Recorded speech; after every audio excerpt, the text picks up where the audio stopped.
Bonjour, bienvenue. Bonjour, merci. Bonjour.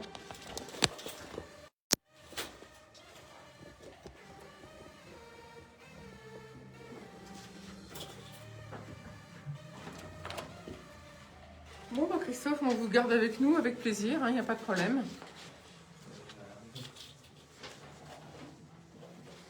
Je veux bien que vous restiez avec moi.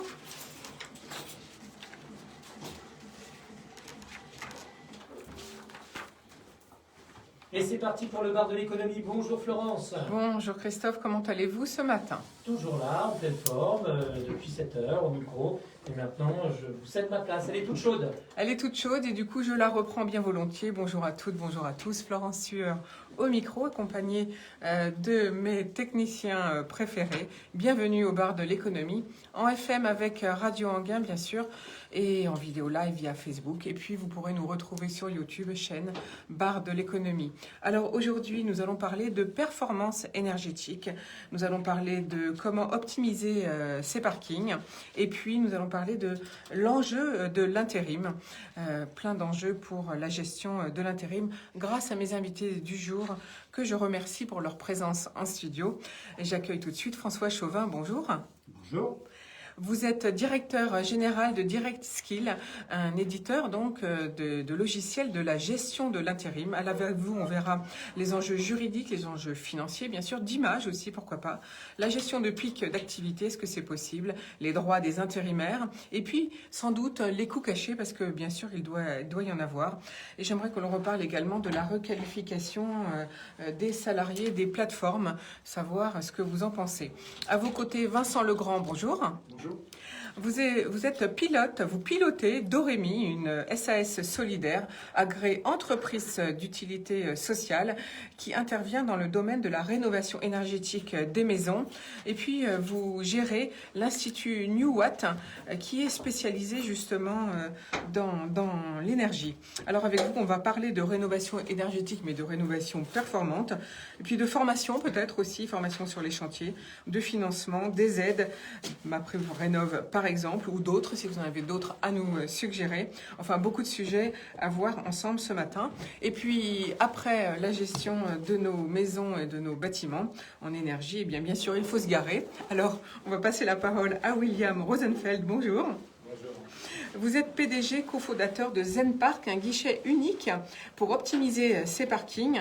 Ça, c'est pour le B2B, car vous travaillez également dans le B2C, c'est-à-dire du producteur au consommateur, puisque vous avez développé une application mobile très utile pour permettre aux automobilistes et aux motards de trouver et de réserver une place de parking dans plus de 200 villes en France et en Belgique. Et justement, on aimerait savoir ce que vous pensez de l'annonce de la mairie de Paris qui veut supprimer 60% des places de parking en surface. Voilà pour nos débats tout à l'heure, mais tout d'abord, comme d'habitude, ce sont les infos du jour. On va commencer avec la chronique de l'expert, la santé aujourd'hui, bien sûr toujours la Covid. Et qu'est-ce que l'hypoxémie ? Nous répondons aux questions que vous vous posez, que vous posez sur le Covid. Je suis en texte avec le professeur Gilbert Deray. Gilbert Deray, j'ai deux mots compliqués dont je ne connais pas le sens. SDRA, hypoxémie. Qu'est-ce que c'est? Tes réponses? Alors en fait, c'est très simple. SDRA, ce sont les initiales syndrome de détresse respiratoire aiguë. Donc, n'importe quoi qui va abîmer vos poumons de façon importante, qui empêche vos poumons de fonctionner à 60, 70, 80%, va vous donner un SDRA. Alors, ça peut être une bactérie qui envahit vos poumons, ça peut être un virus qui envahit vos poumons, ça peut être un champignon, c'est souvent un germe. Et à ce moment-là, le problème qui se pose, c'est que vos poumons sont plus en situation d'aller apporter de l'oxygène dans le sang. D'où le terme hypoxémie. Hypo, ça veut dire bas, et émis, c'est toujours dans le sang. Donc, quand vous avez un SDRA, vous avez toujours une hypoxémie. Et toute la lutte, ça va être en fait de lutter contre ce qui a créé le SDRA, là, par exemple la Covid-19, par des corticoïdes, par des antibiotiques s'il y a une bactérie qui s'est surajoutée, pour passer le cap de ce SDRA et faire en sorte que vos poumons récupèrent sans mourir. Vous avez dans toute cette période une hypoxémie, et quand votre sang ne peut plus être oxygéné, on vous met un tuyau dans la bouche, et on met une machine qui va pousser de l'oxygène, en fait, et pas que de l'oxygène, qui va faire en sorte qu'on envoie de l'oxygène dans votre sang pour lutter contre l'hypoxémie. Je voudrais ajouter un point extrêmement important et propre à la Covid-19. La Covid-19, c'est très spécial, car on peut avoir une hypoxémie relativement importante, alors qu'on ne sent encore rien. D'habitude, quand vous avez une baisse de votre quantité d'oxygène dans le sang, vous sentez, vous êtes gêné pour respirer. Et bien la Covid-19, on va vous mesurer votre taux d'oxygène au bout du doigt, elle sera déjà basse et vous n'êtes pas gêné pour respirer. D'où l'intérêt d'aller la mesurer très tôt, parce qu'attention, ça peut décompenser très vite derrière vers le SDMA. Voilà. Voilà, c'était donc une petite expertise, bien sûr, en santé. On en a besoin avec cette maladie, la Covid. Hommage aujourd'hui, bien sûr, à Anne Sylvestre, figure de la chanson pour enfants en particulier, décédée à l'âge de 86 ans, artiste très populaire dans les années 60-70. Elle est décédée lundi des suites d'un AVC, a indiqué son attaché de presse. Elle avait débuté dans un cabaret de la Rive-Gauche à l'âge de 23 ans, avec des chansons à texte qu'elle écrivait elle-même, faisant fi des modes, et elle a travaillé jusqu'à la fin. Une tournée était même prévue l'année prochaine pour un spectacle qui allait s'appeler Nouveau Manège, avec 4 dates à la Cigale en janvier prochain. Vous vous souvenez sans doute de ces comptines tendres et drôles, mais connaissez-vous ces chansons pour adultes, des textes ciselés revendiquant le terme de chanteuse féministe, parlant d'homophobie, de racisme, d'avortement ou de mariage homosexuel avec par exemple Gay, G-A-Y, Marions-nous en 2007 ou en 2013 avec Juste une femme, une chanson inspirée de l'affaire Strauss-Kahn qu'on essaiera de vous faire entendre à la fin de nos infos dans quelques minutes. Alors Vincent Legrand, je crois que vous aimiez bien les chansons à texte d'Anne Sylvestre. Ah oui, je suis fan. J'invite tous les auditeurs à l'écouter. Et vous en avez une en particulier? J'en ai une en particulier, ça s'appelle Les gens qui doutent. Voilà, donc vous pourrez les écouter sur les plateformes. Merci en tout cas Vincent Legrand. Autre info bien sûr du jour, c'est dans le monde de la culture. La région Île-de-France annonce un chèque numérique pour des commerces connectés et un prêt rebond à taux zéro. Et puis côté emploi-formation, la région Île-de-France propose une prime de 1 000 € pour les demandeurs d'emploi qui se forment dans des secteurs en tension. Une aide donc individuelle, régionale vers l'emploi.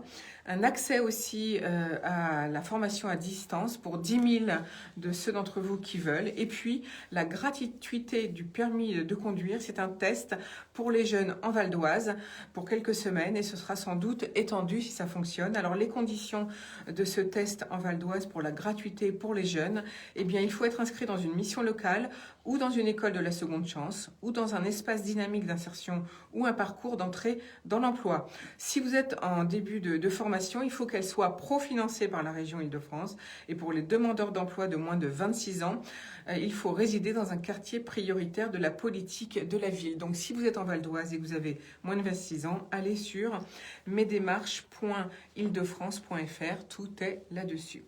Autre info du jour qui a son importance, dans le plan de relance, on parle de réindustrialiser la France. Eh bien, 26 sites industriels pour innover et réindustrialiser ont été identifiés en Île-de-France par l'agence de promotion de l'attractivité économique Choose Paris Région. Ces sites sont disponibles immédiatement à la vente et offrent aux industriels la possibilité d'avoir un site opérationnel sous 12 à 24 mois, car les études d'impact environnemental ou archéologique ont déjà été réalisées. La taille des terrains est en moyenne de 3 000 à 5 000 mètres carrés, bâtis ou à bâtir, situés dans des territoires dynamiques au cœur de bassins d'emploi et de R&D. Alors, 7 sites contiennent du bâti neuf ou à réhabiliter et 19 sites sont vierges de toute implantation. Au total, il y en a 4 en Val d'Oise, 5 en Yvelines, 2 en Seine-Saint-Denis, 1 dans le Val-de-Marne, 1 en Haute-Seine, 9 en Seine-et-Marne et 4 dans l'Essonne. Sur ces sites, donc 26, 22 000 emplois sont attendus.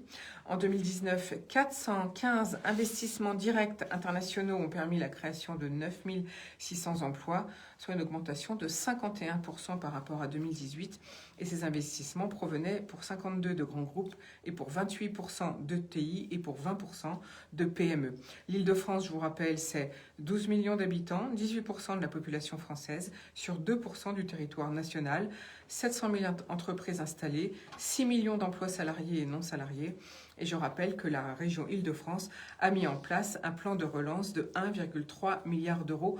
En tout cas, si ces 26 sites industriels vous intéressent, eh bien, il faut contacter Choose Paris Région. Autre information du jour, eh bien, au sujet du pape François qui défend le revenu universel dans son livre Un temps pour changer qui paraît aujourd'hui. Il est temps de reconnaître la valeur du travail bénévole, dit-il, qu'on effectue pour ses proches, pour une association, une communauté, en le rémunérant. Cette mesure avait d'ailleurs été promue par la gauche, souvenez-vous de Benoît Hamon lors de la dernière campagne présidentielle, mais elle est aussi promue par certains intellectuels libéraux comme le philosophe Gaspard Koenig, qui voudrait remplacer toutes les allocations existantes, les remboursements de santé, la retraite par un revenu forfaitaire égalitaire, chaque citoyen en profitant comme il l'entend.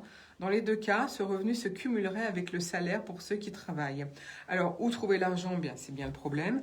Les évaluations varient entre 40 et 300 milliards pour un revenu de 600 à 1500 euros par mois pour la France, bien évidemment. Autre information, c'est un hommage au champion de wingsuit Vince Reffet, mort lors d'un entraînement à Dubaï mi-novembre, car il aurait aimé les recherches de BMW qui vient d'ajouter 2 rotors et 2 moteurs électriques sur une combinaison de wingsuit qu'a testé le sportif Peter Sazman, qui a pu voler à 300 km/h lors de l'essai au-dessus des Alpes autrichiennes. Ce wingsuit, vous savez, c'est ce vêtement qu'on enfile et on peut voler comme un oiseau, on a les bras écartés. Eh bien, il est doté de 2 rotors de 13 cm, d'une batterie au lithium de 50 volts de 12 kg et de 2 petits moteurs électriques de 10 chevaux. Ce vol inaugural a été effectué après 3 années de recherche, un développement mené entre BMW et Designworks, a expliqué Stéphane Polinka, responsable de ce projet à la marque, bien sûr. Dernière info du jour, eh bien, c'est une expérience intéressante. C'est Unilever qui teste la semaine de 4 jours dans ses bureaux de Nouvelle-Zélande pendant 1 an, et ce jusqu'en décembre 2021. Et selon le résultat, l'entreprise pourrait l'étendre plus largement au fil du temps dans le groupe. Tous les employés participants seront toujours payés à 100% de leur salaire tout en travaillant 80%. Pour faciliter le passage de la semaine de 4 jours, Unilever va former certains de ses employés à sa méthode de gestion, disent-ils, qu'il nomme projet agile, qui élimine le travail sans valeur ajoutée et la bureaucratie inutile. C'est ce qu'a déclaré le groupe. Unilever travaillera avec l'école de commerce de l'Université de technologie de Sydney pour mesurer les résultats. 80 employés travaillent en Nouvelle-Zélande et ils espèrent que les employés vont mieux se reposer ce 3e jour de repos pour pouvoir être plus efficients les 4 jours de travail. C'est la fin de nos infos et voici maintenant une pause musicale en hommage à Anne Sylvestre et je vous propose ce titre justement, Juste une femme. C'était notre hommage à Anne Sylvestre au bar de l'économie sur IDFM Radio Anguin. Et vous avez entendu, donc, comme je vous l'ai dit, des textes pour adultes bien ciselés. Alors, aujourd'hui, nous sommes en compagnie de Vincent Legrand, qui pilote Doremi, une SAS solidaire qui s'occupe de rénovation énergétique, de William Rosenfeld, qui pilote Zen Park pour une meilleure gestion de nos parkings et pour trouver des parkings pour se garer. Et puis de François Chauvin, directeur général de Direct Skill. Alors François Chauvin, ça fait déjà 20 ans que vous avez créé cette entreprise de logiciels pour piloter une gestion d'intérim. Et comment vous est venue l'idée à l'époque de créer cette entreprise ? Il y a plein de réflexions. Moi, j'ai toujours eu envie d'entreprendre. Je me suis lancé plusieurs fois. Cette fois-ci, c'était la bonne et probablement définitive. L'idée est que le travail temporaire est encore un petit peu, mais beaucoup moins, était un secteur avec extrêmement peu de transparence et énormément de valeur à apporter en termes de réactivité, en termes de bonne gestion, en termes de respect de la réglementation. C'est-à-dire que vous trouviez que les travailleurs étaient maltraités, c'est ça même que vous voulez dire ? Alors ça, ce serait un petit peu exagéré de dire que les travailleurs étaient maltraités. Je dirais que globalement, les relations entre les agences de travail temporaire et les entreprises utilisatrices de travail temporaire étaient manquaient de transparence et méritaient ce qu'on a fait de mettre de la clarté, de la rigueur et de la bonne gestion dans l'ensemble des choses. Et bonne gestion inclut aussi tous les aspects réglementaires, tant vis-à-vis des intérimaires que vis-à-vis de la protection des entreprises utilisatrices. Donc utiliser une des solutions que vous proposez permet de respecter toutes les règles et que donc le salarié intérimaire ou en temps partiel, en CDD, soit, quand il s'en va, ce soit plus facile à respecter pour un employeur. Oui, alors les règles, il y en a plusieurs. Il y a des règles. L'une des principales, c'est le principe de l'égalité de traitement. Donc un intérimaire, pendant qu'il est chez un client, doit être rémunéré exactement comme s'il était salarié du client. Ça veut dire un ensemble de choses qui sont difficiles à mettre en œuvre. C'est comment faire en sorte que la paye de l'intérimaire qui est assurée par l'agence de travail temporaire soit strictement respectueuse des règles de paye du client. On dit comme ça, c'est l'air simple. Dans la pratique, c'est un sujet complexe et c'est l'un des sujets qu'on traite. Pourquoi c'est si complexe, justement? Expliquez-nous. Alors c'est complexe parce que là, on est en France, donc la paye, c'est complexe. Dans certaines industries, un bulletin de paye peut avoir plusieurs dizaines de lignes. Oui, jusqu'à même une trentaine pratiquement. Voilà, c'est pour ça que c'est complexe. Oui, donc avant d'arriver à la rémunération brute, donc plusieurs dizaines de lignes. Déjà, pour une entreprise, mettre en place et structurer ses règles de paye à elle, c'est extrêmement compliqué. Donc imaginez qu'une agence d'intérim puisse formaliser, automatiser, structurer, compléter toutes les règles de paye de tous ses clients, c'est juste impossible. En plus, par métier, les pourcentages ou les lignes changent. Une agence ne peut pas connaître les différents métiers qui existent partout en France. Absolument, donc les métiers changent au sein d'un même métier, d'une même entreprise, en fonction des historiques de rachat d'entreprise. Il peut y avoir des règles qui varient d'un site à l'autre, voire si on est dans le BTP, des primes particulières sur un chantier particulier. Donc tout ça est d'une extrême complexité. Alors, on connaît bien sûr, on sait tous que quand il y a des pics d'activité, les entreprises font appel à des intérimaires ou à des CDD pour y pallier. Est-ce que, justement, on est en temps de pandémie, est-ce que le travail intérim ou en CDD, pour vous, ou d'une manière générale, même en période de non-pandémie, est-ce que c'est une bonne solution ? Alors, je ne sais pas si c'est une bonne solution, en tout cas, c'est une solution nécessaire. Elle est nécessaire pourquoi ? Parce que l'environnement économique est de plus en plus imprévisible, les crises se succèdent. Là, on a une crise liée à une pandémie, mais il y a eu des crises économiques diverses et variées qui se sont succédées. Les guerres commerciales, les entreprises qui peuvent prétendre savoir exactement ce qui va leur arriver dans les années qui viennent, c'est l'exception. Et je pense que si elles le pensent, elles se trompent. Donc en réalité, dans le monde économique en général, il y aura besoin de plus en plus de souplesse pour faire face à des événements de plus en plus difficiles à prévoir, à anticiper. Et tout l'enjeu, c'est de permettre cette souplesse dans le respect des droits des salariés, des gens, et donc de marier l'efficacité économique et le respect des droits sociaux. Pour vous, je reviens donc puisque vous éditez des logiciels qui permettent aux agences et aux entreprises de pouvoir gérer ces contrats donc temporaires. Est-ce que vous avez noté si les contrats étaient erronés, à quel pourcentage ? Parce que vous disiez c'est difficile pour une agence de faire un contrat juste finalement, en tout cas une rémunération juste. Alors, je vais sans doute dire quelque chose qui va surprendre les auditeurs, mais en vrai, des contrats d'intérim, alors le terme métier, c'est contrat de mise à disposition, des contrats d'intérim donc justes et fiables, c'est l'exception. Donc le taux de contrat de mise à disposition erroné, c'est très largement supérieur à 80%.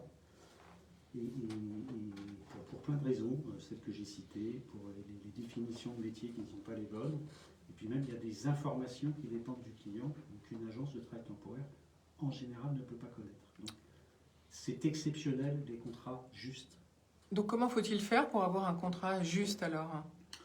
Pour avoir un contrat juste, il faut avoir en tête que l'essentiel des informations sur un contrat sont des informations qui appartiennent et qui viennent du client. Et donc, il faut faire en sorte que ce soit bien ces informations-là qui soient à l'origine de la production du contrat. Et c'est justement ce que propose Direxis. Donc, avec un client qui utilise Direxis, émet ses propres contrats, donc forcément sur la base de ses règles à lui, donc elles sont appliquées. Et de la même façon, dans la suite du processus, le même client va émettre ses propres factures d'intérim au nom et pour le compte de ces agences d'intérim. Et ça, c'est important aussi, puisqu'une facture d'intérim est basée sur la rémunération brute des intérimaires, qui donc elle-même dépend exclusivement des règles et des heures de travail effectuées par l'intérimaire chez le client.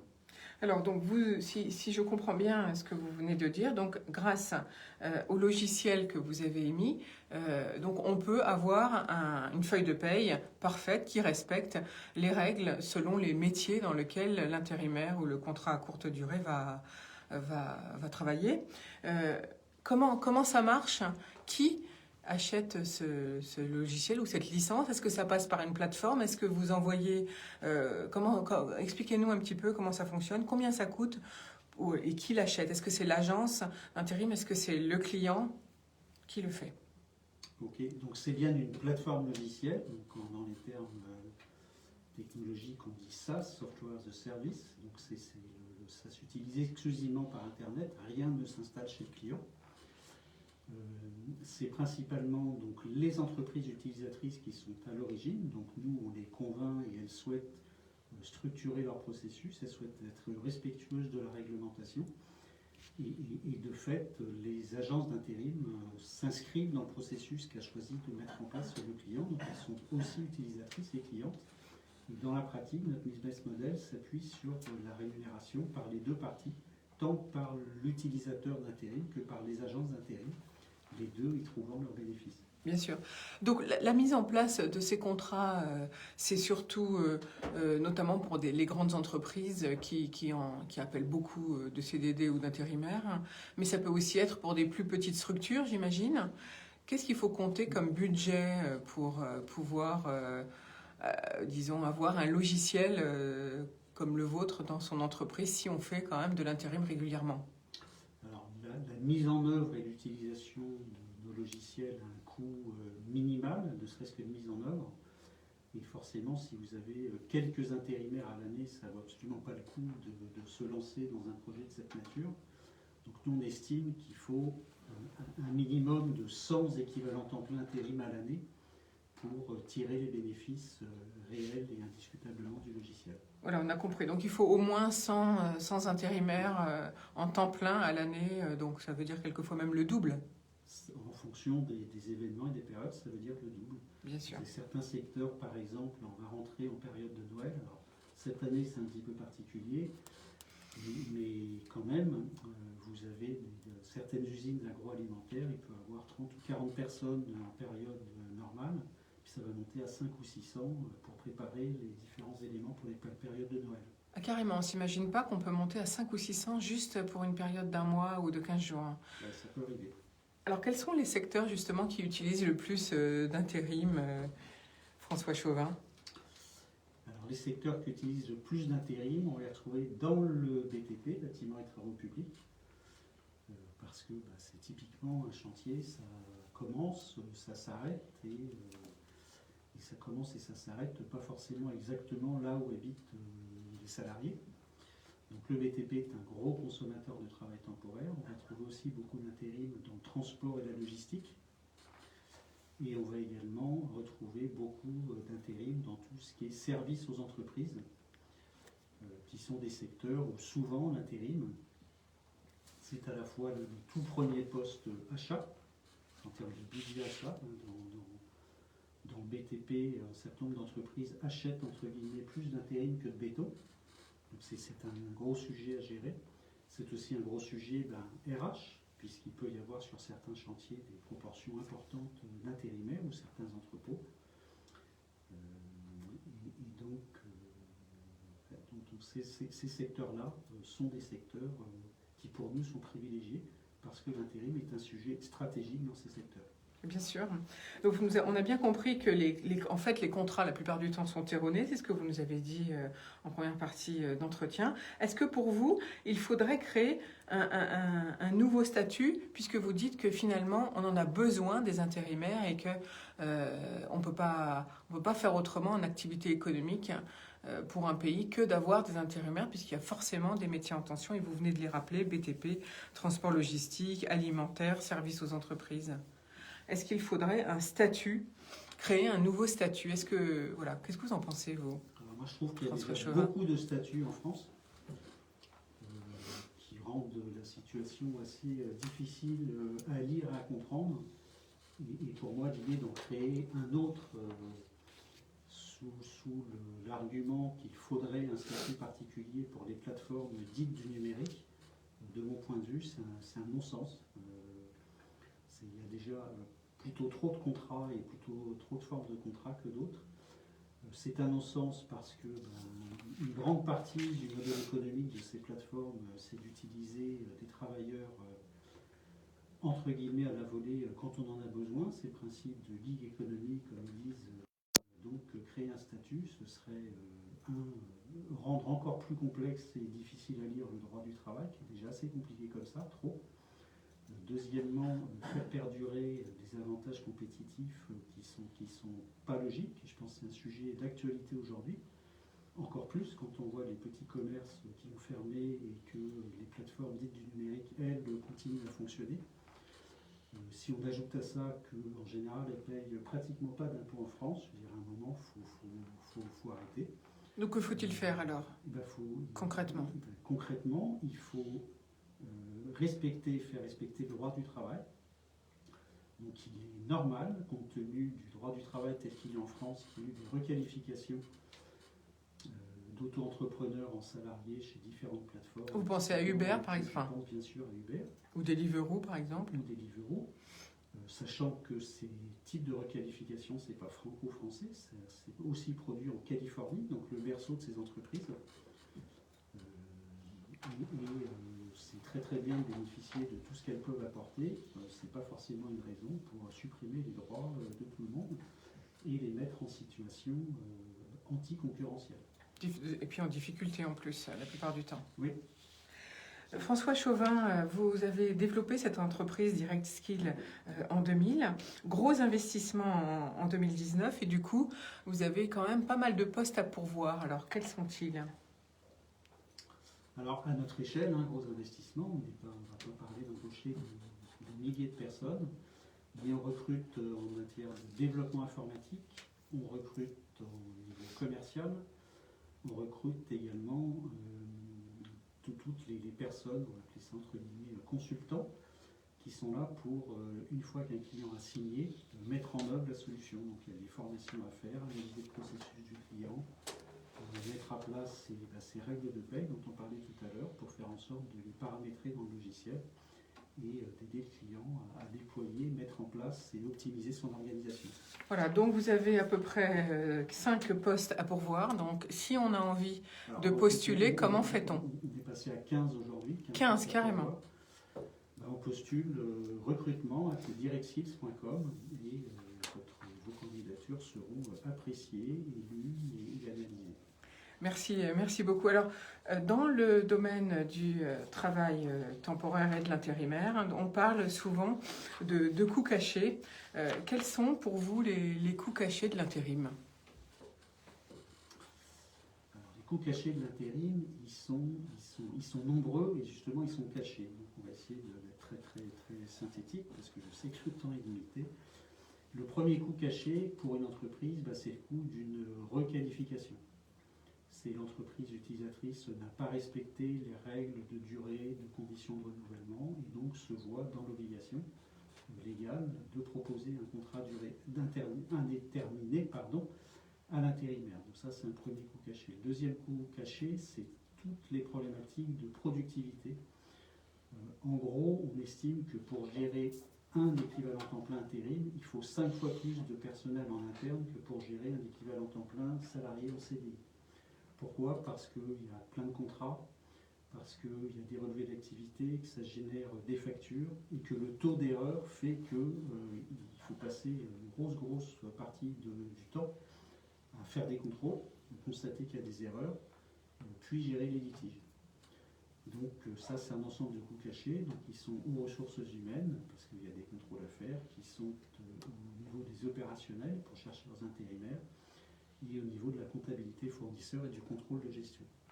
L'intérim étant encore un des sujets sur lesquels il est extrêmement difficile en début de mois de savoir combien on a dépensé le mois dernier pour des raisons de bonne gestion et de récupération de données. Donc il y a pas mal effectivement, il y a pas mal de gestion, ça on s'en doute. Alors si vous êtes intéressé par justement les coûts et puis les questions un peu plus techniques du recours à l'intérim, François Chauvin vous proposez un webinar le 10 décembre à 8h. Donc comment fait-on pour pouvoir y assister ? Vous avez une adresse sur le site et vous vous inscrivez tout simplement. On s'inscrit tout simplement et à 8h le 10 décembre, on peut vous poser toutes les questions qu'on aura envie de vous poser, j'imagine. C'est ça. Voilà. On va rappeler l'adresse du site si on est intéressé par des logiciels de gestion d'intérim qui permettent justement de gagner en productivité. Donc www.directskills, donc direct comme direct, SKI2LS, tout attaché.com. Merci beaucoup pour cette précision, cet éclairage sur l'intérim et les CDD. Et comme vous l'avez dit, eh bien, on en a bien besoin, un pays ne peut pas s'en passer. Vous êtes bien sur IDFM 98, Radio Anguin. On poursuit le bar de l'économie, toujours bien sûr sur IDFM Radio Anguin et toujours en vidéo live via Facebook. On vient de parler donc des enjeux de l'intérim. Comme on vous l'a dit, c'est important et il y a beaucoup de gestion et il y a des coûts cachés. Donc, soyez au rendez-vous de ce webinaire proposé par Direct Skill le 10 décembre à 8h. Alors, on continue justement avec un secteur qui utilise pas mal d'intérimaires. C'est le domaine du bâtiment. Vincent Legrand, vous pilotez Doremi, une entreprise solidaire que vous avez testée, puis créé officiellement en 2017, mais que vous testez depuis 2012, car en fait, vous êtes aussi gérant de l'Institut Négawatt. Et on comprend pourquoi vous avez créé une entreprise dans la performance énergétique. Mais alors, qu'est-ce que c'est qu'une rénovation performante, notamment à l'heure où on parle du Grand Paris et qu'il y a quand même beaucoup de choses à faire en France ? Alors, une rénovation performante, pour être très concret, c'est une rénovation qui effondre les consommations de chauffage et donc la facture de chauffage d'un bâtiment. Moi, je vais parler plus particulièrement des maisons. En France, il y a plus de la moitié des logements qui sont des maisons individuelles. Ces maisons engloutissent des milliards d'euros. Juste les maisons construites avant 1975 engloutissent 14 milliards d'euros en facture de chauffage par an. Donc c'est un montant colossal qui finalement est dépensé sous forme de chauffage au fioul, de chauffage au gaz ou de chauffage à l'électricité. Et tout l'enjeu, c'est vraiment de diviser par 4, 6 ou à 8 les factures de chauffage. Et pour y arriver... On peut les diviser par 6 ou par 8 même ? Oui, c'est l'enjeu de la rénovation performante. En fait, pour tout dire, la France a un objectif 2050, s'est fixé en fait, il y a quelques années un objectif à l'horizon 2050, qui est de diviser par 4 la consommation de l'ensemble de son parc bâti. Et ça s'appelle la performance. Pour le faire, si on prend une maison, pour atteindre une division par 4 à 8 des factures de chauffage, il faut isoler la toiture, isoler les murs, si possible isoler le sol, c'est pas toujours possible, changer les menuiseries extérieures, donc les fenêtres, les portes, et changer le chauffage et la ventilation. Donc on fait l'ensemble de ces travaux-là. Contrairement à ce qu'on fait aujourd'hui, en fait on fait des morceaux de travaux. On change des fenêtres d'un côté, on isole la toiture de l'autre, et ça fait des toutes petites économies d'énergie. Quand on fait l'ensemble de ces travaux, évidemment les investissements sont plus élevés, mais on a des gains qui sont énormes, et donc on a un modèle économique. Et c'est ça qu'on propose aujourd'hui au niveau national, mais on le propose plus récemment, depuis quelques semaines, sur la métropole du Grand Paris. Voilà. En fait, parce que vous êtes installé dans la région dans la Drôme, dans la région de Valence. Et là, vous déployez votre société en région parisienne. C'est votre souhait, en tout cas votre objectif. Oui. Mais comme vous avez dit, c'est un sacré budget de rénover une maison, notamment une maison ancienne, peut-être qui peut dater de 60 ans ou plus. Vous dites qu'il faut isoler les murs. Comment fait-on ? On isole par l'extérieur. Et est-ce que c'est possible une maison en meulière, par exemple, comme en région parisienne, on en voit quand même pas mal. Est-ce que c'est possible d'isoler une maison en meulière ? Est-ce qu'on peut le faire ? On n'a pas forcément la place de le faire à l'intérieur. Ce sont souvent des petites maisons. Est-ce qu'on peut le faire par l'extérieur ? Bref, concrètement, donnez-nous quelques conseils, Vincent Legrand. Alors, on a fait des travaux de rénovation performante dans pas mal de régions françaises. En Auvergne-en-Alpes, effectivement. On en a fait également en région centre. On en a fait en Grand Est également, on commence à en faire en Nouvelle-Aquitaine.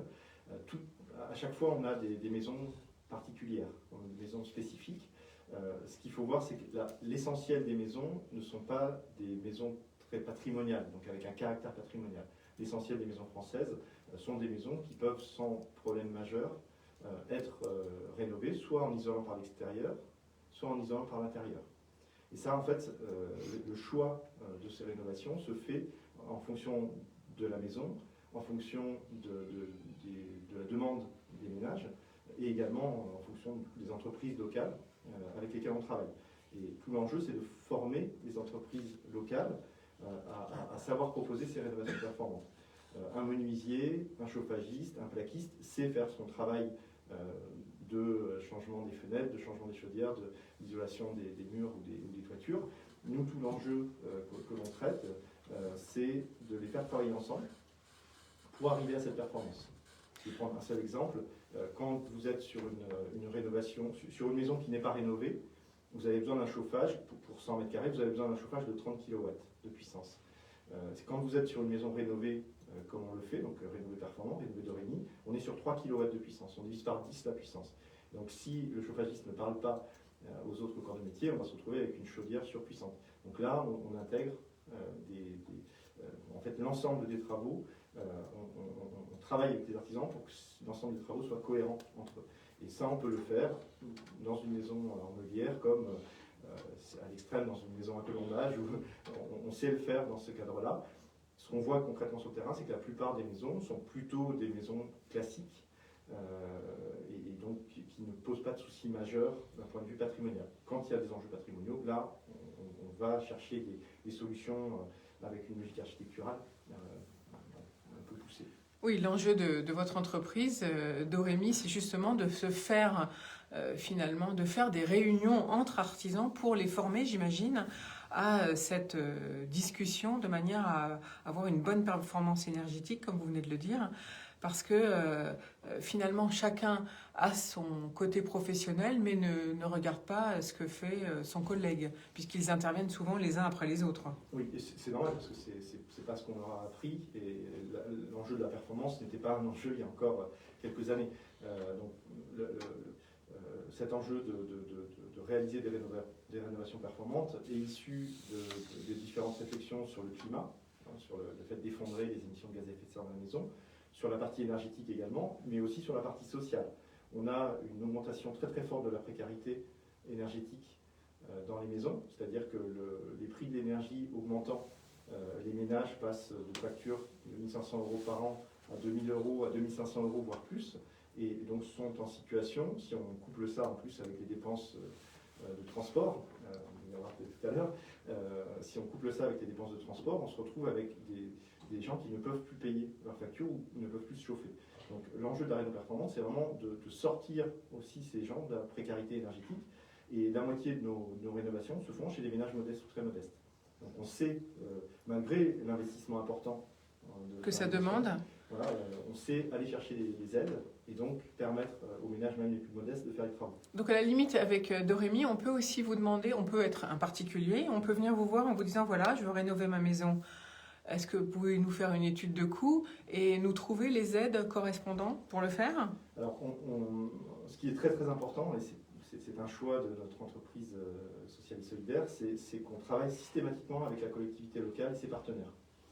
Pour la métropole du Grand Paris, en fait, on travaille dans le cadre d'une initiative qui s'appelle PREP, Parcours de rénovation énergétique performante, qui vise à accompagner l'ensemble des ménages de la métropole, donc en s'appuyant sur un tiers de confiance qui est le maire et les services de la commune, ou les relais locaux. Donc, je pense notamment aux agences locales de l'énergie et du climat. Donc, il y a un réseau métropolitain d'agences locales qui peuvent accompagner gratuitement les ménages. Ou le réseau SOLIA, qui est un réseau lié à l'Agence nationale pour l'amélioration de l'habitat. C'est un peu compliqué, je ne rentre pas dans les détails, mais globalement, on est en capacité, grâce au partenariat avec la métropole du Grand Paris, d'accompagner l'ensemble des ménages dans ces choix de travail. Non, c'est compliqué certes, mais on sait que dans le bâtiment et notamment dans ce domaine, Et on voit sur Internet beaucoup d'arnaques à cause justement de MaPrimeRénov'. On voit beaucoup d'arnaques à la transformation. Donc il faut quand même être prudent quand on est un particulier et qu'on veut faire appel à un artisan. Oui, c'est pour ça qu'on travaille avec la collectivité locale qui est vraiment tiers de confiance. Le maire, ses services sont des tiers de confiance pour prescrire les bons travaux. Et en fait, c'est vrai que la rénovation performante n'étant pas très connue en France, on peut avoir peur de ça. Mais aujourd'hui,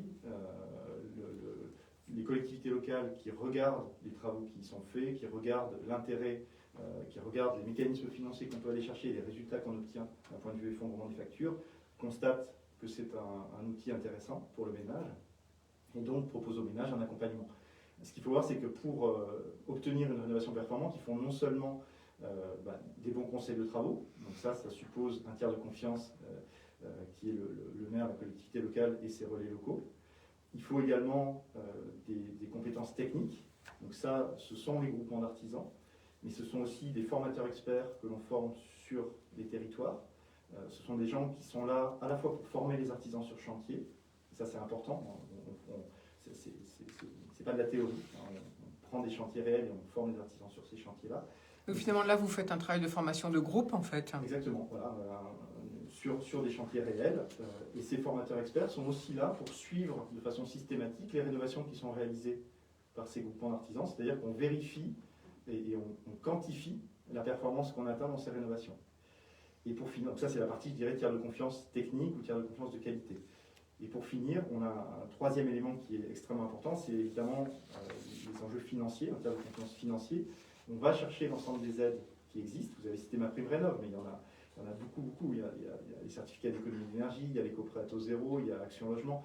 Des aides, il y en a énormément. Toute la difficulté, c'est de faire un montage financier cohérent. Donc avec la rénovation performante, en fait, on va chercher l'ensemble de ces aides. Et ce qui est extrêmement intéressant pour le ménage, c'est que dans la plupart des cas, on arrive à faire en sorte que le ménage qui paye par exemple 2 000 € de facture par an, disons, admettons 200 € par mois de facture de chauffage, ce ménage, on va réussir à lui faire payer 25 ou 30 € après travaux, et on va aller lui chercher des subventions et des prêts qui font que la mensualité de prêt qu'il va payer va peut-être être 200 € ou 150 €. Donc il va pouvoir baisser globalement son financement, tout en ayant une maison qui est extrêmement confortable, avec une qualité d'air qui est extrêmement intéressante et va revaloriser patrimonialement. Je rappelle, Vincent Rémy, que vous pilotez Dorémy, donc une entreprise de rénovation énergétique performante, en tout cas pour une rénovation énergétique performante, et donc que vous faites de la formation de professionnels. Mais est-ce que nous, grand public, on peut faire appel aussi à vous directement ? Alors oui, des ménages nous contactent en direct. La plupart du temps, on renvoie sur nos partenaires locaux pour l'accompagnement. Comme j'ai dit tout à l'heure, les collectivités locales et les relais locaux. Aujourd'hui, en fait, sur la métropole du Grand Paris, on a 2 territoires pilotes qui sont Sceaux et Montfermeil, sur lesquels on a lancé la dynamique en septembre avec des groupements qui sont déjà créés aujourd'hui et qui sont prêts à aller sur le terrain pour faire le chiffrage et faire des propositions aux ménages. Et on va s'étendre sur la métropole. On est en train de travailler avec la métropole pour identifier les différentes communes. Dans les jours qui viennent, on sortira la liste des communes, donc plus de 40 communes, qui peuvent bénéficier de ce travail d'accompagnement et de mise à disposition de groupements. Donc petit à petit, pour vous, l'objectif, c'est de mailler toute l'Île-de-France ? Exactement. Alors, déjà toute la métropole et ensuite l'Île-de-France. On a un partenariat en fait avec le ministère de la Transition énergétique pour pouvoir déployer en fait ce dispositif de formation des groupements et d'accompagnement des ménages sur 5 régions.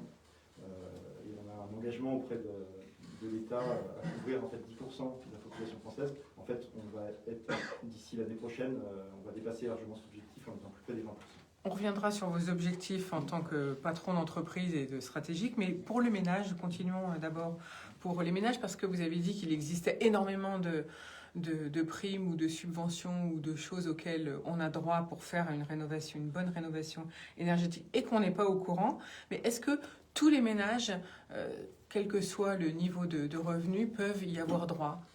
Alors, c'est quelque chose je ne vais pas rentrer dans le détail des aides, ce serait un peu compliqué, mais ce qu'il faut savoir, c'est qu'il y a des aides pour l'ensemble des ménages. Elles ne sont pas les mêmes, évidemment. Si vous êtes un ménage modeste ou très modeste, vous aurez droit à des aides spécifiques. Si vous êtes ménage aisé, vous aurez droit à d'autres aides. Mais en fait, l'ensemble des ménages a aujourd'hui accès à des aides. Je prends un exemple, l'éco-prêt à taux zéro, 30 000 € sur 15 ans. L'ensemble des ménages a droit aujourd'hui à cet éco-prêt à taux zéro. Les certificats d'économie d'énergie, qui sur une rénovation performante peuvent être de 10 000, 15 000, voire 20 000 €. C'est quand même des montants extrêmement importants. L'ensemble des ménages, il y a droit aussi.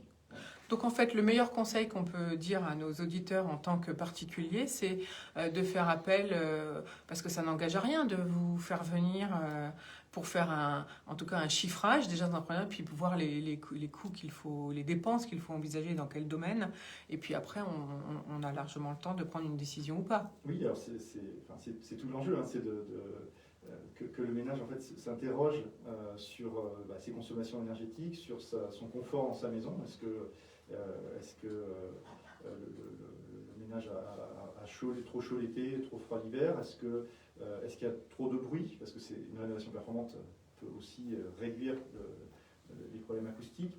Est-ce qu'il y a des moisissures dans la maison? Tous ces éléments-là en fait, sont traités par la rénovation performante.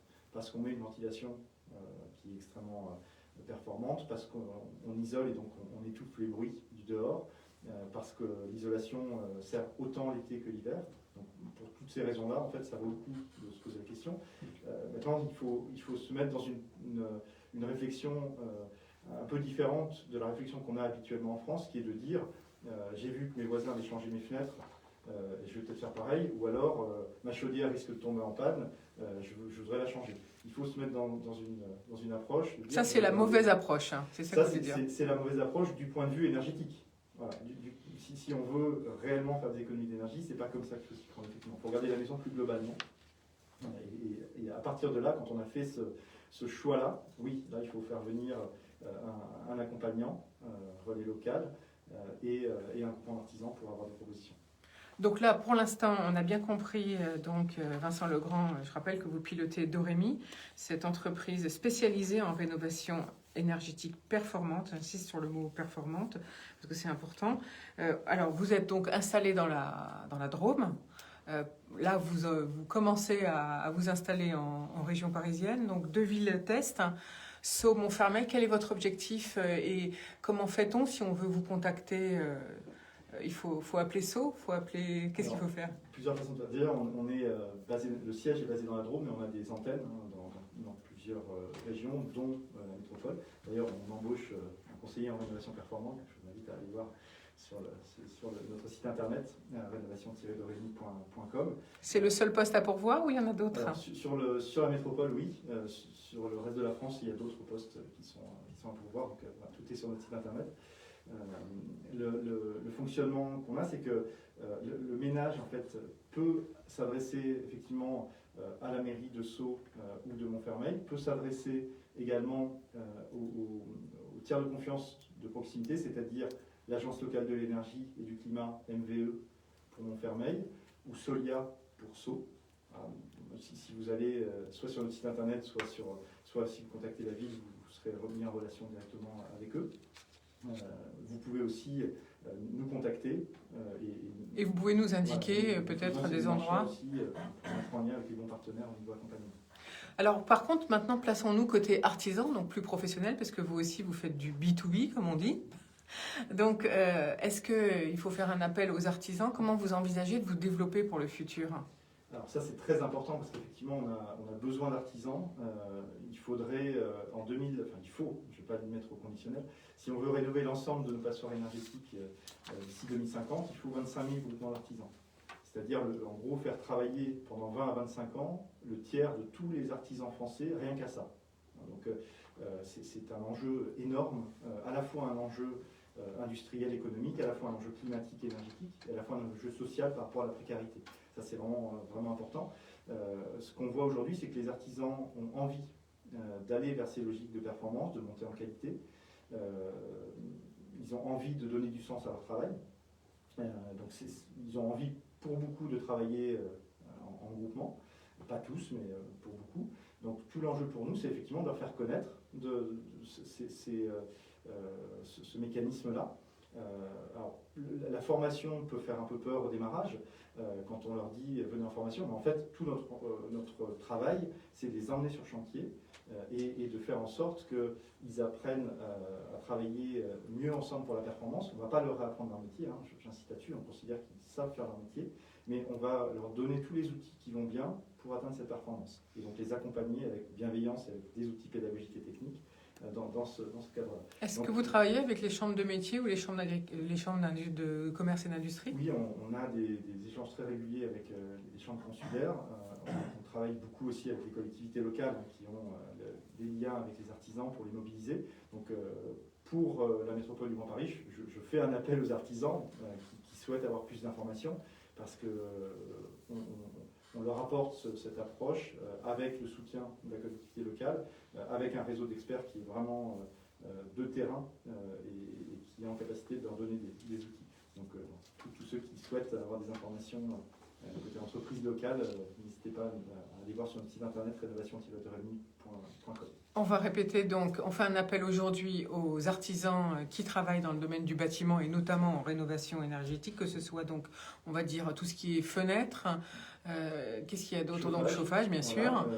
Donc ça, c'est les artisans plombiers chauffagistes. Exactement, isolation intérieure-extérieure. L'isolation. Voilà, toiture. Troisième également. métier. Quatrième métier, toiture. Voilà, il y a également toute la partie ventilation et électricité qu'on embarque aussi dans cette démarche. Donc ventilation et électricité, ça fait 6 métiers en Voilà, fait, 6 corps de métier que vous souhaitez réunir pour qu'ils apprennent en fait à travailler ensemble pour avoir une rénovation performante. Et dans ces cas-là, donc vous faites un appel à tous ceux qui sont en région parisienne et il faut vous contacter. On va rappeler le site rénovation. Rénovation, trait d'union, du 6 Doremi.com. Voilà, c'est le grand enjeu du siècle à venir, c'est la performance d'ailleurs énergétique.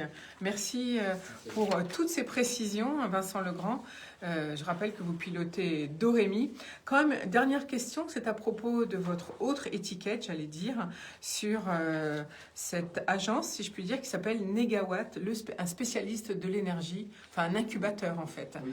Présentez-le nous parce que ça peut intéresser des startups qui veulent se faire aider. Oui, alors quelques mots. L'Institut Negawatt est né d'une association au départ, une association d'experts bénévoles de terrain sur l'énergie qui ont travaillé depuis 2003 à des scénarios climatiques et énergétiques. Donc, je vous invite à aller voir là, pour le coup, le site internet negawatt.org qui présente ces différents scénarios et qui montre que finalement on peut faire cette transition énergétique. Il est encore temps, ça devient vraiment complexe, mais cette transition énergétique et climatique, on sait encore la faire aujourd'hui si on prend les bonnes décisions. Et donc le travail fait par ces experts montre comment faire dans tous les secteurs, le bâtiment, les transports, l'industrie, mais aussi les productions de l'énergie. Et l'Institut Negawatt, en fait, est une filiale de l'association qui expérimente au niveau local des projets en faveur de cette transition énergétique. Doremi est issu de ce test. En fait, on a fait le pari en 2012 qu'on allait réussir à former des groupements d'artisans, à accompagner les ménages et à faire des rénovations performantes en une seule fois. Ça a fonctionné et aujourd'hui on le déploie au niveau national. Donc on a des projets en incubation dans le cadre de cet institut Negawatt. Alors il existe, justement j'ai une question à vous poser plus philosophique entre guillemets, puisqu'il existe pas mal d'énergie. Est-ce qu'il y a une bonne, une mauvaise énergie? Et deuxièmement, est-ce que la France peut garder son indépendance énergétique pour vous? Alors, je vous renvoie, ça va être très complexe de vous parler de ça en quelques secondes. En 2 minutes, oui. Voilà, je vous renvoie sur les scénarios Negawatt sur ce sujet-là, mais on a montré effectivement que alors, la première source d'énergie déjà, c'est l'efficacité, enfin c'est la réduction, la maîtrise des consommations énergétiques. Ça c'est primordial pour vous. Sur le bâtiment, je reprends cet exemple-là, plus de 40%, presque 45% de toute l'énergie française est consommée dans le bâtiment, principalement sous forme de chauffage. C'est-à-dire que parce qu'on n'a pas isolé nos bâtiments, on chauffe. C'est comme une baignoire trouée dans laquelle on rajouterait de l'eau. Donc premier élément, réussir à effondrer ça, à réduire cette consommation finalement inutile. Quand vous faites ça, dans l'industrie, dans le bâtiment, dans les transports, à ce moment-là, ça vous ouvre la possibilité de couvrir l'ensemble de votre consommation à partir d'énergies renouvelables. Et vous ne pouvez le faire que si vous avez réduit fortement votre consommation au départ. Mais par contre, si vous l'avez fait, là oui, ça vous ouvre cette possibilité-là de devenir indépendant énergétiquement à partir de l'énergie renouvelable. Voilà. Donc ce cheminement, il peut être fait et on a montré que c'était intéressant non seulement d'un point de vue climatique et énergétique, mais aussi d'un point de vue économique et d'un point de vue social, d'un point de vue création d'emplois. Mais alors, quid des immeubles et de toutes les institutions qui, en fait, sont les plus gros consommateurs de chauffage? C'est ce qu'on appelle les bâtiments tertiaires. En fait, les principaux consommateurs sont bien dans les maisons individuelles pour le bâtiment. Donc c'est vraiment dans le chauffage des maisons individuelles qu'on consomme le plus. Ensuite, il y a les grands bâtiments de logement. Et enfin, il y a les grands bâtiments tertiaires, donc bâtiments de bureaux, etc. Donc dans l'ordre, on a cet ordre-là de consommation. En fait, quand vous rénovez une maison individuelle, vous pouvez très bien calquer ce que vous faites et le faire sur un grand bâtiment. C'est pareil. Et je dirais que c'est même un peu plus simple dans la mesure où dans les grands bâtiments, vous avez des maîtres d'œuvre, donc des personnes qui sont là pour coordonner les travaux et qui sont là pour finalement faire travailler entre eux les différentes entreprises. Donc c'est pour ça, de notre côté, qu'on a choisi de s'attaquer aux maisons individuelles et pas aux grands bâtiments. C'est que les grands bâtiments, on a des gens... C'est plus simple. C'est plus simple, entre guillemets. Voilà, c'est un peu moins complexe, on va dire, de rénover... Oui, parce que là, on arrive, grâce au syndic et aux maîtres d'œuvre, on arrive à faire se parler tous les corps de métier, on a bien compris. Exactement. Merci Vincent Legrand. Je rappelle que vous pilotez Dorémy, et donc si vous souhaitez, et il faudrait qu'on fasse tous attention à sa consommation, bien sûr, de chauffage, d'autant si on est en maison individuelle, eh bien, allez sur le site ou de Dorémy, et puis aussi de celui sur Négawatt. On va tout de suite faire une pause musicale et on revient pour notre troisième sujet du jour. Gérer ses parkings et trouver où se garer.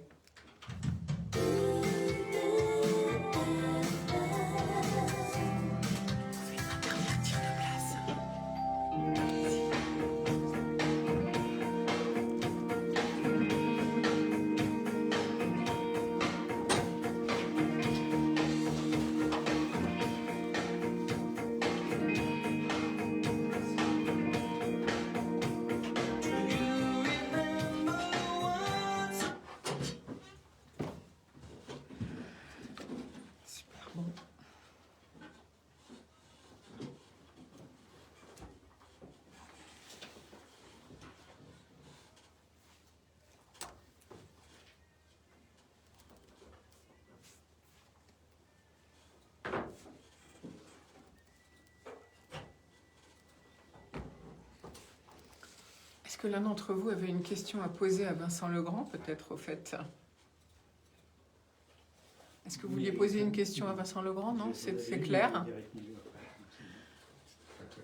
Il y a juste, je ne vous ai pas demandé les coûts. Est-ce que c'est de la consultation? Je n'ai pas posé de question des coûts. L'accompagnement gratuit. Ah, c'est gratuit en plus. Le démarrage, c'est le fait de faire avec la collectivité locale. Tu es philanthrope. Alors, ce qui est payant, c'est les travaux. Bah oui, en fait, bien sûr. Le service, Oui. même dans la partie travaux, il y a des montants. J'ai pas eu le temps parce que là il est trop tard, mais quand on a fait ses fenêtres, qu'on a une maison, qu'on a déjà fait les fenêtres, changé la chaudière, comment fait-on? Qu'est-ce qui reste après l'isolation des murs Le finalement? problème, c'est quand on fait par Et la étapes, toiture. il y a beaucoup de choses à reprendre derrière.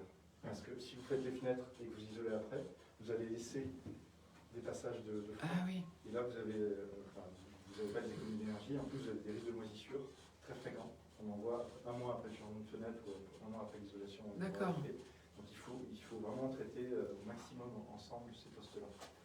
Si c'est juste les fenêtres ou la chaudière, c'est pas très grave. Donc les deux sports nationaux français, c'est pas très grave parce que c'est des consommables à l'horizon 2050.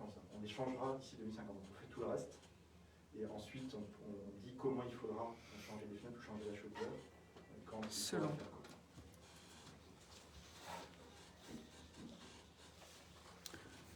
C'est quoi? Des rembantes.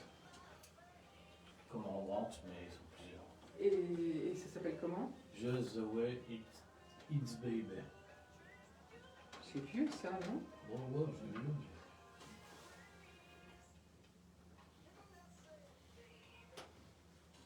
Ok, on y retourne. C'est bon?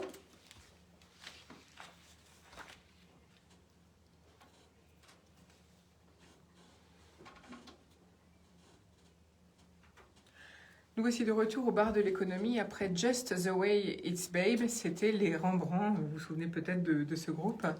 Alors après la gestion, une bonne gestion des intérimaires, une bonne performance énergétique, comment rénover sa maison et faire appel à des professionnels pour se faire conseiller, eh bien troisième sujet du jour au bar de l'économie aujourd'hui, c'est optimiser ses parkings et puis trouver une meilleure place de parking grâce à nos invités du jour. Donc je vous rappelle qu'aujourd'hui nous avons François Chauvin, directeur général de Direct Skill, Vincent Legrand qui pilote Doremi et qui s'occupe de cet incubateur Négawatt. Si vous êtes dans le domaine de l'énergie, eh bien ça peut peut-être vous intéresser si vous êtes une start-up. Et puis William Rosenfeld, vous êtes PDG et cofondateur de Zen Park. Alors votre idée, et vous, c'était de créer au départ un guichet unique pour optimiser sa gestion de parking, c'est-à-dire qu'on a observé que dans le monde de l'immobilier, les mètres carrés de parking existants comme ceux qui sont en cours de construction sont, sur les 10 plus grandes villes françaises, 2,3 fois moins bien valorisés qu'un mètre carré de logement ou tertiaire. On n'a même jamais entendu parler jusqu'à présent de valoriser ces parkings. On ne sait pas ce que ça veut dire en fait. Qu'est-ce que ça veut dire, valoriser ces parkings? Alors, on part de très très loin. Aujourd'hui, finalement, un parking, c'est ni plus ni moins, la plupart du temps, qu'une fondation, donc un bloc de béton. Et dans le meilleur des cas, c'est pas toujours le cas justement, on va en parler, il y a un véhicule dessus. Valoriser ces parkings, c'est faire de telle sorte que le parking, finalement, permette de proposer un bouquet de services, aussi bien à ceux qui habitent le bâtiment en question, à ceux qui habitent le quartier, que, je dirais, aux visiteurs ponctuels. Et ce bouquet de services, il peut avoir un certain nombre de gradations en termes de complexité et, je dirais, d'objectifs futurs. Le premier étant de remettre déjà des véhicules dessus lorsqu'il n'y en a pas. Et pour ça, il faut créer finalement un service pour attirer l'automobiliste à mieux utiliser ce parking. Et puis ensuite, il y a le sujet de l'optimisation en tant que tel, c'est-à-dire faire de telle sorte que finalement, avec un parking de 100 places, on puisse y loger 300 personnes. Ça évite quand même de construire de nouveaux parkings. Ou en tout cas, si on les construit, faire de telle sorte qu'on va pouvoir mutualiser les usages à l'intérieur de ces parkings. Cas très concret sur lequel on travaille, c'est ce que l'on appelle le parking mutualisé. Donc là, on est sur du parking neuf, c'est-à-dire on vient sur des programmes immobiliers assez conséquents. C'est-à-dire que Zen Park travaille en amont de la construction avec les promoteurs immobiliers? Absolument. On travaille aussi bien sur les parkings existants que sur les parkings à construire, sur l'immobilier de type VFA. Et là, dès lors que l'on a de la mixité d'usage, typiquement sur un bâtiment, voire plusieurs bâtiments, voire un quartier, ce qu'on appelle souvent des écoquartiers d'ailleurs, on a des mixités d'usage possibles entre des résidents du quartier, des employés de bureaux qui vont être là, des écoles, des hôtels, de l'activité commerciale, voire éventuellement même du tertiaire. Et on entend bien que toutes les personnes qui vont utiliser, qui vont pénétrer à l'intérieur de ce quartier et qui vont chercher une place de stationnement pour un certain nombre d'entre eux, vont pas du tout avoir les mêmes usages. Le résident, il va plutôt rester a priori toute la journée ou la nuit, et il va libérer la journée. A contrario, on va avoir des salariés d'entreprise qui vont faire exactement l'inverse. On a de l'hôtellerie, par exemple, ou des résidences de tourisme qui vont plutôt être remplies la nuit et pas le jour. Donc, très concrètement, monter du service sur un parking, c'est encore le meilleur exemple, le parking mutualisé, mais on en a plein d'autres, c'est faire de telle sorte qu'on optimise l'utilisation des parkings, soit existants, soit sur des programmes immobiliers neufs, pour faire de telle sorte que finalement on sache faire plus avec moins. Alors, à l'heure où on dit qu'il faut que les copropriétés soient fermées, ça veut dire que tout doit être ouvert finalement pour laisser rentrer tous les utilisateurs de véhicules, que ce soit moto ou voiture, utiliser n'importe quel parking. Est-ce que, en même temps, par exemple, je suis habitant dans un immeuble, finalement, je devais partir ce matin, mais je pars pas. Comment on fait pour se repérer avec tout ça grâce à vos outils numériques? Alors, vous avez raison de préciser. Le modèle de la mutualisation ne s'applique pas, en tout cas aujourd'hui, à tous les types de bâtiments et tous les types d'usages. Aujourd'hui, on travaille très peu avec la copropriété, parce que c'est un modèle qui est assez compliqué. On sait que dans la copropriété, ce n'est pas le meilleur de l'humain qui s'exprime en général. Et donc, lorsque un ou deux copropriétaires souhaitent mettre en place une utilisation, d'autres s'y opposent. Donc, la façon dont on travaille aujourd'hui, je dirais, nos clients immobiliers, les sociétés professionnelles de l'immobilier avec lesquelles on travaille, ce sont principalement les bailleurs sociaux, ce sont principalement, j'en ai parlé, l'hôtellerie, les supermarchés, les supérettes, les résidences hôtelières, les écoles, les bâtiments publics, les bibliothèques, les cliniques, les hôpitaux, les résidences seniors, les résidences étudiantes. Vous voyez, en fait, il y a un grand nombre de bâtiments qui sont en général pas en copropriété, des copropriétés, on va dire, vraiment pilotées par un acteur principal qui est un professionnel de l'immobilier et qui peut avoir plusieurs objectifs. Le premier, si on parle par exemple des bailleurs sociaux ou des hôtels, c'est tout simplement qu'on lui a fait construire à un moment ou à un autre, dans le plan local d'urbanisme imposé par la ville dans laquelle il a été... il s'est implanté. On lui a fait construire un nombre de places qui caractérisait en fait l'utilisation de l'automobile dans les années 50, 60, 70, c'est-à-dire des trafics beaucoup plus élevés qu'aujourd'hui. Et donc il se retrouve structurellement avec un nombre de places supérieur à sa réelle utilisation. Et là, son objectif, c'est finalement d'essayer de valoriser, de monétiser finalement son parking, et on y répond par ce que l'on appelle le parking partagé. Mais on a également d'autres acteurs, comme les entreprises, qui n'ont pas vocation spécifiquement à ouvrir leur parking à l'extérieur, mais qui ont la nécessité d'optimiser l'utilisation de leur parking. Quand on est une entreprise, qu'on a 300 collaborateurs, qu'on a un parking de 100 places, et que vous êtes l'heureux collaborateur chanceux d'avoir un badge, c'est très bien. Reste qu'il y a à peu près en moyenne 20% des places qui ne sont pas occupées. Parce que parmi les heureux possesseurs de 100 badges dans cette entreprise, rares sont les moments où en fait ils sont tous là. Et c'est quand même dommage parce qu'on a un certain nombre d'autres collaborateurs qui, eux, voudraient bien avoir accès au parking, pas spécifiquement de façon permanente, mais plutôt de façon temporaire, pour des rendez-vous professionnels ou autres. Donc c'est une autre forme d'optimisation de l'utilisation des parkings. Bien sûr, donc là on a bien compris. Alors vous avez créé cette entreprise Zenpark en 2013 et vous avez déjà réussi à convaincre plus de 200 communes en France et en Belgique. Comment se passe la discussion et l'accueil dans une commune quand vous allez lui proposer vos services ?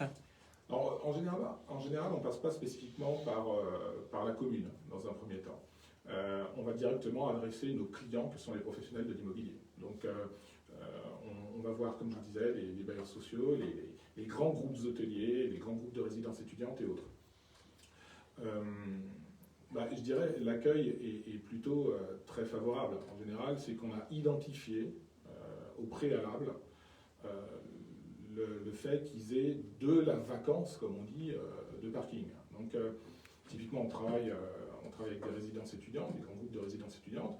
Bon, ça ne va pas vous surprendre qu'aller voir un groupe de résidences étudiantes se mettre à son écoute et qu'au bout de 5 minutes, ils nous disent moi, mes étudiants sont moins véhiculés que la moyenne nationale et que du coup, j'ai des parkings vacants. Et pour l'équilibre financier, évidemment, si j'ai une source de revenus complémentaire, ça m'intéresse. Voilà, on est plutôt reçu favorablement. Après, ce que l'on fait par contre, c'est que l'on travaille avec les collectivités, et ça c'est un vrai enjeu qui commence je dirais seulement maintenant, à être pris en considération, c'est faire connaître le service auprès des administrés. Parce que finalement, un des grands sujets du parking partagé tel qu'on l'opère, c'est aussi de faire connaître le service. C'est tellement simple de voir finalement des places de stationnement dans la rue, c'est beaucoup plus compliqué finalement de savoir qu'il y a des places de stationnement en sous-sol, en mode parking partagé. Alors, on y travaille, ça, pour le coup, avec les collectivités. Ces places de parking partagé ont au moins 3 avantages. La première, c'est que, contrairement au parking public, où on est très complémentaires, parce que les parkings publics, de façon générale, se situent dans 80% des parkings publics couvrent 30% d'une ville, en général, sur on va dire le cœur central. Effectivement, si on ne peut pas se garer dans une ville, on ne peut pas faire de courses, donc on n'y va pas. Exactement. Donc il faut des parkings. Donc ils ont toute tendance plutôt à aller vers la suppression de places de stationnement en voirie, on reviendra peut-être sur ce sujet plus tard. Donc la première des choses, c'est déjà de permettre une solution de stationnement. Moins de places en voirie, pas de parking public sur 70% des villes, c'est-à-dire dans les quartiers, on va dire peu ou prou résidentiels, avec un petit peu d'activité commerciale et tertiaire. Il faut trouver une solution. C'est ce à quoi répond le parking partagé. Deuxième élément, il s'agit de faire de telle sorte que le parking ne devienne pas et ne soit pas un budget trop lourd. On en parlait tout à l'heure sur les sujets liés aux charges pour les ménages dans les transports. Le parking joue un rôle non négligeable. Et le parking partagé, comme finalement on optimise déjà la place, on a pris le parti de réduire drastiquement le tarif. Donc on est en moyenne sur nos 1000 parkings partagés en France et en Belgique, on est en moyenne 50% moins cher que ce que vous pouvez trouver dans la rue. L'idée, c'est bien de faciliter. De rendre plus accessible le fait de pouvoir se garer en fait moins cher et plus simplement. Exactement. Et là, et le troisième, et vous venez de dire le mot, plus simplement, c'est difficile que ce soit plus simple que juste un stationnement dans la rue. Donc on a fait de telle sorte que tout se passe par application mobile, même pour pénétrer à l'intérieur du parking. On va y revenir dans quelques minutes sur l'application mobile, parce que ça intéresse le grand public, bien évidemment. On revient au côté pro de votre entreprise. Donc si vous voulez bien, William Rosenfeld, je rappelle que c'est ZenPark. Vous proposez de mutualiser des parkings à différentes institutions, vous l'avez rappelé. Est-ce que ça coûte est-ce que ça coûte quelque chose à une collectivité, à un bailleur social ou autre qui veut travailler avec vous pour partager ces parkings? C'est toute la beauté du modèle en réalité. Pour la collectivité, ça ne coûte absolument rien, puisque finalement, on va signer des contrats de droit privé avec les professionnels de l'immobilier qui nous soumettent l'exploitation de leur parking en mode parking partagé. Et pour les professionnels de l'immobilier eux-mêmes, bailleurs et autres, la réalité c'est que leur parking était vide. Donc aujourd'hui, ils n'avaient que des charges. Comme on va être sur un modèle de partage de revenus, sur le chiffre d'affaires qu'on va réaliser sur la base de la vente du service de stationnement va être partagé avec le propriétaire du parking, et donc lui, ça ne fait que du positif. Donc du coup, vous retournez un pourcentage des recettes, c'est bien ça, à ceux avec qui vous signez un contrat? Alors je vais plutôt dire qu'on garde un pourcentage. pour le modèle, on garde un pourcentage. C'est l'inverse, d'accord. Vous gardez un pourcentage sur les contrats que vous signez avec les entreprises que vous avez citées, ça peut être bailleurs, cliniques, privées, écoles, universités, bref, plein d'établissements. Et aussi, carrément, peut-être à terme, vous faites un appel aux propriétés privées. Vous pensez que là, vous irez aussi un jour vers le privé? Alors, probablement, je pense qu'il y a une évolution culturelle qui doit se mettre en œuvre. On parle d'économie collaborative, d'économie du partage. On sait aujourd'hui qu'il y a de plus en plus de services partagés, notamment dans la mobilité. Donc je pense qu'il faut être patient pour que les choses se mettent en place.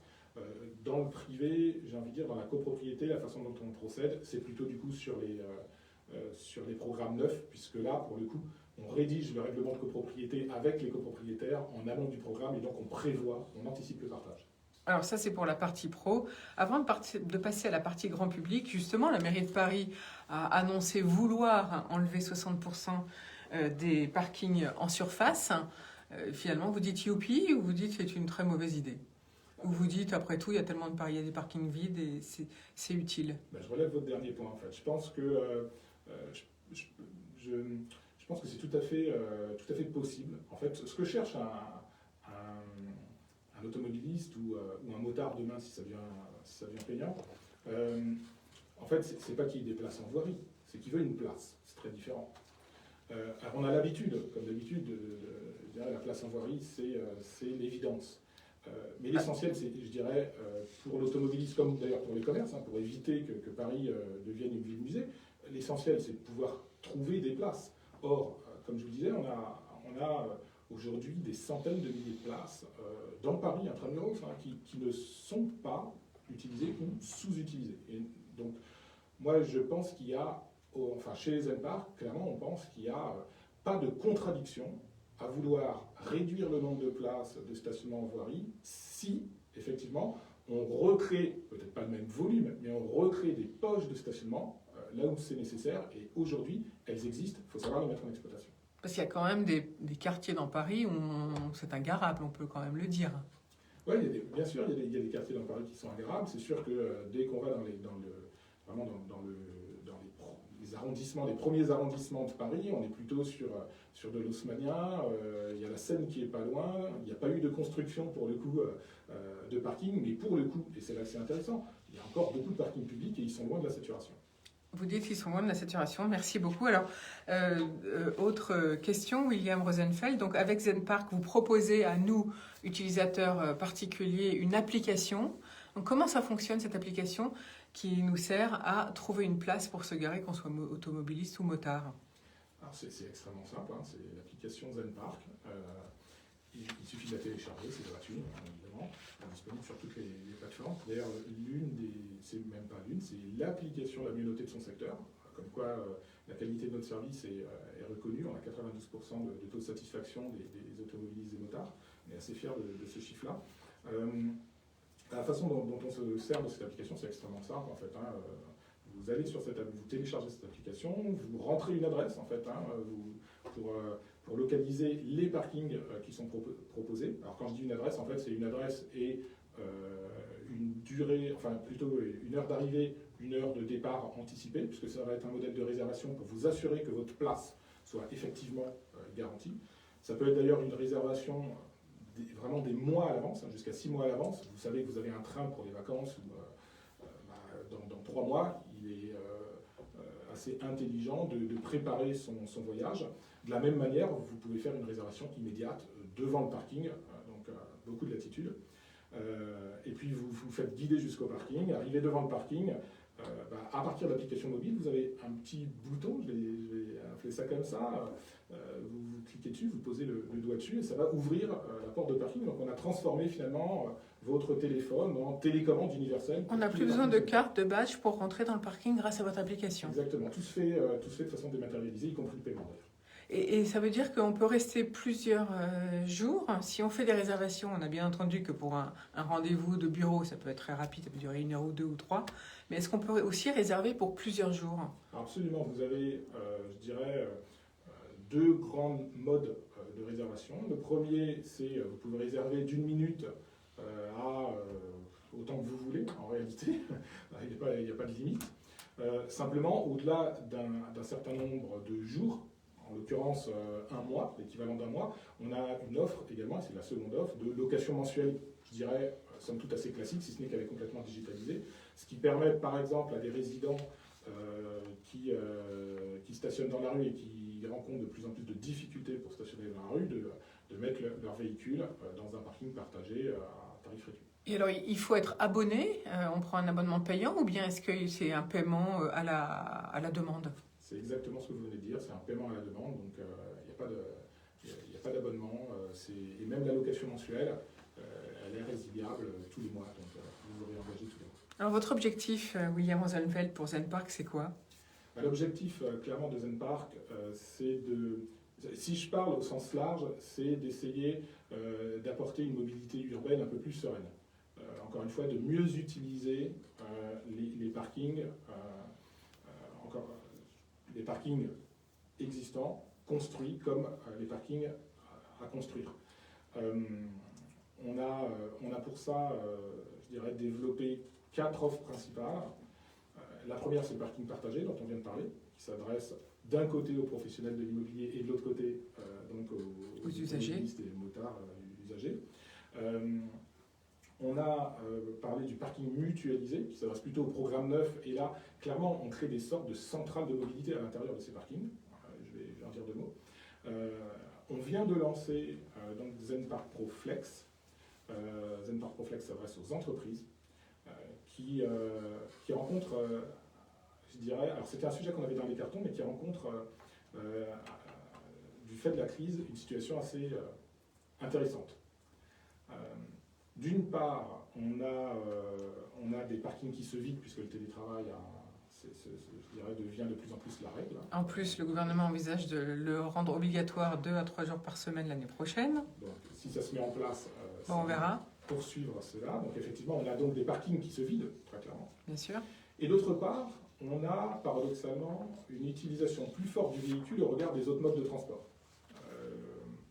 Un ou deux chiffres à ce sujet. Lors du dernier confinement, c'est un peu moins fort lors de ce second confinement, je n'ai pas encore les chiffres, on avait soit 27% des Français qui utilisaient leur véhicule. Alors qu'avant, ils prenaient les transports en commun, vous voulez dire? C'est là où ça devient intéressant, c'est que parmi ces 27%, parmi ce tiers, on va dire, de Français qui utilisaient leur véhicule pendant le confinement, on en a 66% qui l'ont utilisé plus qu'avant. Et parmi ces 67%, c'est exactement le point que vous mentionnez, on en a 23%, un quart, qui n'utilisaient pas du tout leur véhicule. Donc peu importe les raisons, à la limite, ce serait un peu long à expliquer, mais on voit bien qu'on a une utilisation plus forte du véhicule. Et l'objet pour les entreprises, l'objet de ZenPark Pro Flex, c'est d'apporter cette flexibilité dans le parking, faire de telle sorte qu'on partage plus de place avec plus de collaborateurs. Alors, si on veut vous contacter, William Rosenfeld, donc si on est un pro et qu'on veut se mutualiser nos parkings, comment fait-on? Eh bien, sur notre site, zenpark.com. Tout simplement. Pro.zenpark.com. Et pour l'utilisateur, l'appli s'appelle ZenPark. Tout simplement aussi. Alors, dans votre modèle, dans votre business, vous avez fait appel à des investisseurs. Est-ce que ça a été facile parce que vous avez des beaux investisseurs, hein, vous avez l'ancien patron de Blablacar, vous avez la Maïf, EDF ou encore la RATP. Est-ce que ça a été facile de les convaincre? C'est jamais un exercice simple, quel que soit le sujet, quelle que soit la start-up, quels que soient les investisseurs. Mais je crois qu'ils ont tous vu qu'on avait une certaine qualité d'exécution, qu'on n'avait pas peur de lancer des choses. On a lancé ZenPark Plus, qui est le premier forfait illimité de parking, 49 € pour ce mois de décembre. Je crois que c'est assurément une première en France, peut-être en Europe, peut-être même au monde. Et puis on a voilà, des objectifs à long terme qui visent très clairement à assurer la transformation du parking et de la mobilité, notamment mobilité électrique, mais c'est un autre sujet. C'est un autre sujet, puis il y a encore beaucoup de travail en France, puisque vous avez 200 villes dans votre portefeuille, donc il y a encore des villes à conquérir, j'imagine. Oui, beaucoup de villes à conquérir, aussi beaucoup, comme je le disais, même dans les villes où nous sommes, densifier le réseau de parking avec un maximum de propriétaires de parking. Et du coup, pour convaincre, vous êtes une équipe de combien de personnes actuellement chez ZenPark? Aujourd'hui, une cinquantaine de collaborateurs. C'est déjà bien. Ouais, donc vous envisagez d'embaucher ou pas pour aller plus loin? Alors oui, on va ouvrir quelques postes. Je crois que c'est 5 ou 6 postes, plutôt côté commercial, pour justement plus de parking, et côté produit, puisque vous avez compris qu'on innove en permanence sur nos produits et nos offres. Eh bien, vous reviendrez nous en parler maintenant l'année prochaine. Merci en tout cas à tous pour votre présence en studio. Si vous voulez réécouter cette émission, eh bien, connectez-vous cet après-midi sur notre chaîne YouTube et puis dès demain sur notre plateforme barredeleconomie.fr. Pour ma part, je vais vous souhaiter une très belle fin de journée. Prenez soin de vous tous et puis bien sûr, à demain. Ciao, ciao. Merci. Merci à vous.